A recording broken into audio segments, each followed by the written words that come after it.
Olá! Hoje a gente vai mergulhar numa análise sobre a combinação de duas coisas muito poderosas: a presença marcante de uma palestrante no palco e os sistemas que são criados para amplificar essa força.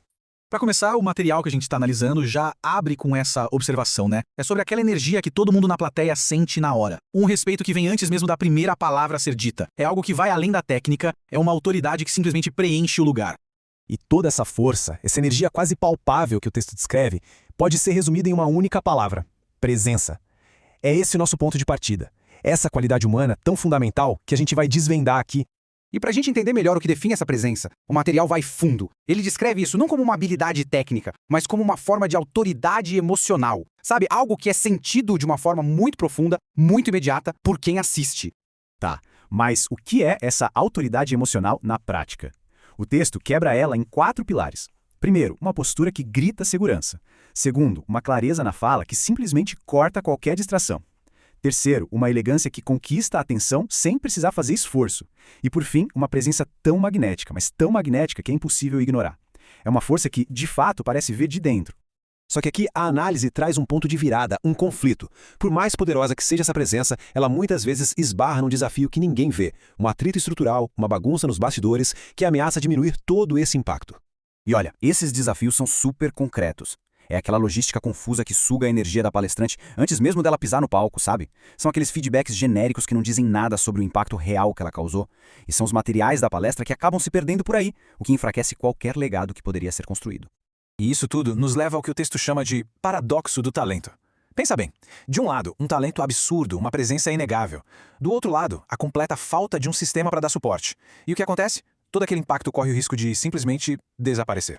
E essa é a questão central que o material levanta. É uma provocação e tanto. O ponto aqui é a diferença crucial entre um conteúdo genial e a falta de estrutura por trás dele. A autoridade de alguém pode ser abalada não pelo que foi dito, mas pelo caos que estava acontecendo ao redor. E este slide aqui ilustra perfeitamente a mudança de mentalidade que está sendo proposta. O carisma, claro, é super poderoso, mas ele pode ser passageiro, um momento. Já a engenharia de experiência é diferente, é um sistema, algo pensado para transformar aquele momento em algo que dura, em um legado de verdade. Então, como é que se constrói essa tal de engenharia? O texto que estamos analisando pega um exemplo específico para ilustrar, a plataforma Brava Tags, que foi projetada justamente para dar essa estrutura, esse sistema de apoio. Na prática, esse ecossistema se divide em 3 ferramentas. A Sala Brava T-Night é para centralizar toda a logística, dando controle total para o palestrante. Já o Link Vivo cria uma conexão em tempo real com a plateia, para captar as reações na hora. E o Caderno Vivo garante que o conteúdo não morra ali, transformando a palestra num material que continua vivo e pode ser consultado depois.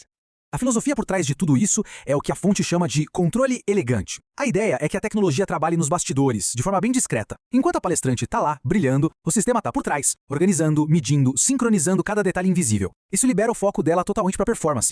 E o que acontece quando se junta essa força humana, essa presença visceral, com um controle tecnológico tão preciso? Bom, a presença, que antes era só um momento, começa a virar permanência. A primeira camada dessa transformação é bem clara. A presença, a palestrante já tem de sobra. O que o sistema faz? Ele adiciona dados a essa presença. O que antes era só sentido, percebido, agora também pode ser medido, analisado. Seguindo essa mesma linha de raciocínio, a inspiração também evolui. Uma palestra que já era super inspiradora agora tem o seu impacto medido. A inspiração deixa de ser um sentimento abstrato para virar uma métrica, algo que pode ser provado e, claro, melhorado. E o resultado final dessa soma toda é a consolidação da autoridade. Aquela autoridade que a plateia já sentia, já percebia, agora é reforçada por dados, por uma execução impecável. E isso a torna, segundo o texto, inquestionável.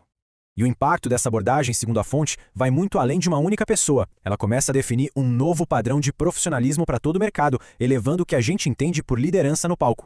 E essa frase aqui do texto resume perfeitamente a mudança de mentalidade. A questão não é mais só estar presente, só ocupar um espaço. A questão é controlar, moldar, orquestrar ativamente a experiência inteira de quem está assistindo. É por isso que a análise trata essa mudança como uma revolução cultural. Não é só sobre tecnologia. É sobre colocar as ferramentas de controle e de construção de legado nas mãos de quem já domina a presença, permitindo que a inspiração do momento se transforme em algo contínuo. E isso tudo nos deixa com uma pergunta final, que é o coração de toda essa análise. O que realmente acontece quando a presença, essa força tão humana e às vezes tão passageira, se torna algo permanente, algo mensurável? Que tipo de legado duradouro passa a ser possível construir? Fica aí a reflexão.